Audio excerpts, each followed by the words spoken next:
What's going on, everyone? Welcome back to Self-Employed Investor Journey. My name is Jose Martinez, and this video I want to talk about some math. We're gonna make some calculations, and we're gonna be talking numbers because I love numbers, and that's what businesses are made with. So we're gonna be talking about car expenses mostly, and how to bring them all together at your cost per mile. So stay tuned, subscribe if you like these kind of videos, if you like my content, like this video and share with everyone so that we can all make the best calculations so that we can stay alive in this kind of business. And let's start. I did recently a video where I break down the cost per mile in maintenance, or your cost of maintenance per mile. And if you have seen it, I put the oil change, filters, tires, and brakes, these regular maintenance. But what I didn't do is put the gas cost per mile, at least for my car. And as for the previous video that I'm gonna link somewhere here so you can go watch it, we determined that at least for my car it was 5 cents per mile in maintenance. So every mile that I drive with my car, it cost me 5 cents. And I'm gonna include gas and insurance on this next calculation. So for that, you have to do your own math because gas prices have skyrocketed and they're different in every state. Here in Texas, at least I paid like $2.70. Also, at the end, I'm gonna share some tips on how to save money in gas. This is very, very important. So stay tuned for that until the end, so I can share, so you can get all these tips that I'm gonna share with you. Just a couple. So my MPG, miles per gallon, on my car is about 26, 27, depending on how I drive and where I drive. But I'm gonna just round up to 25. And gas price on average is like 2.70 here in Dallas, in Texas. So I'm gonna put 2.7 divided by 25.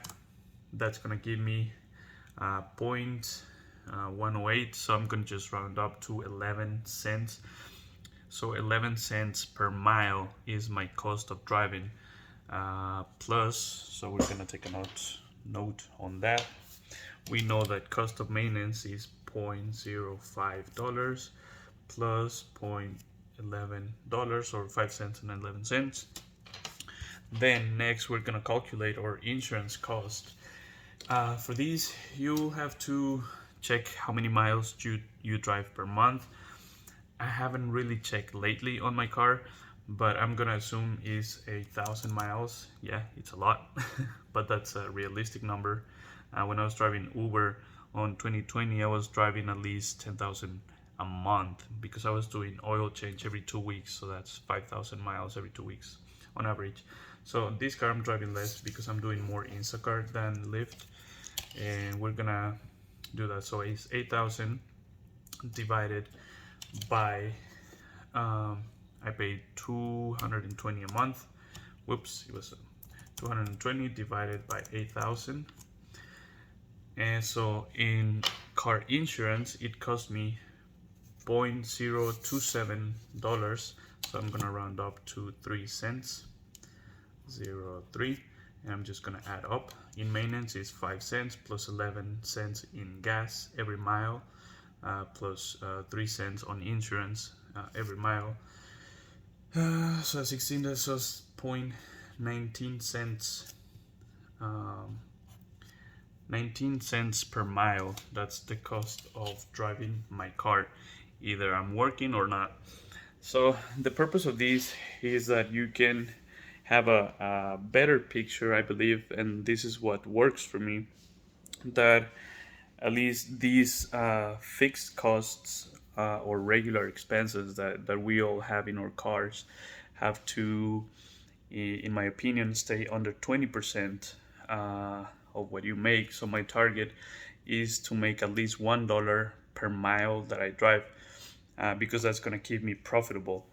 on my business. So as you can see, if to me a successful day is a day that I can make $1 per mile that I drive, and this is a way so you can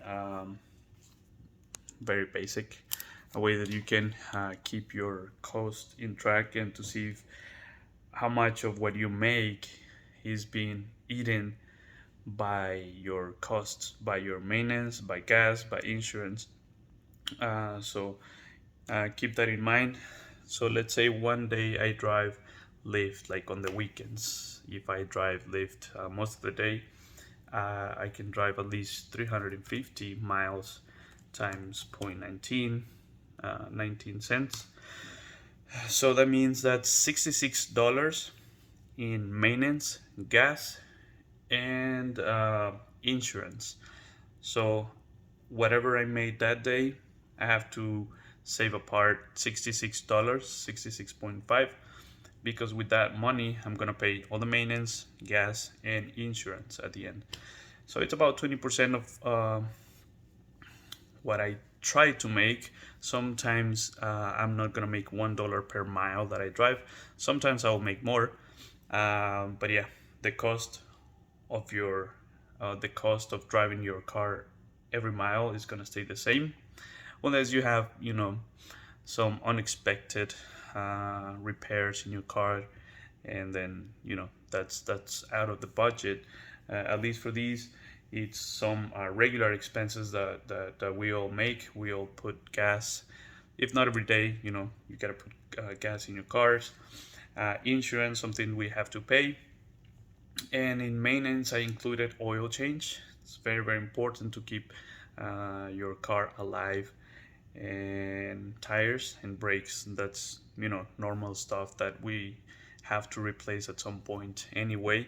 So I priced in all those expenses in an easy way, so that I can look at the end of the day. Okay, I drove 200 miles, 150 miles. So if I drive 150 times 0.19, that's gonna be 28.5, about $30 in expenses for that day. If that day I made $300, that was incredible. I kept all my expenses under 10%. If I only made $200, that means my expenses were 15% of what I made that day.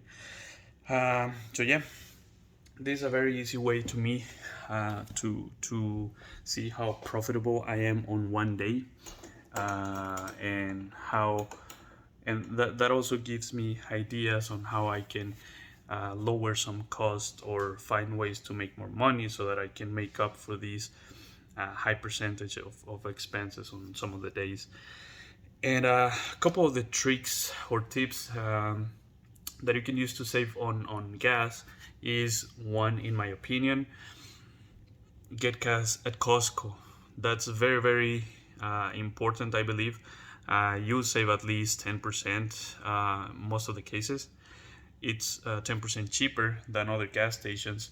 And why I use Costco? One, for the price, and two, because it's top tier. When you're looking for gas, and this is my recommendation, look for gas stations that are top tier gas.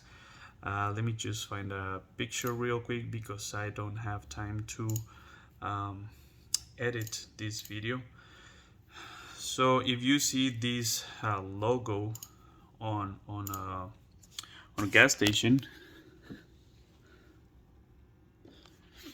that means that's a higher quality gas, and it's going to keep your engine cleaner, and it's not going to build as much carbon inside on the valves and the piston's head and all that. So I always look for these.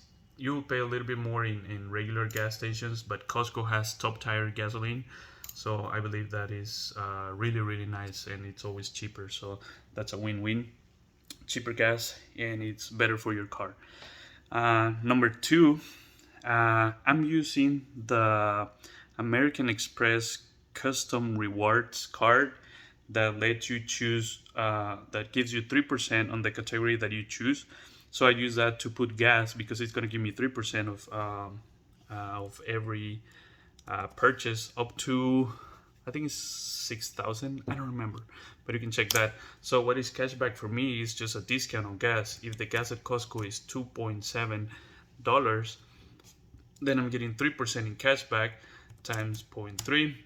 Then, excuse me, that means I'm getting 8 cents discount because I'm getting 8 cents per gallon back on my card.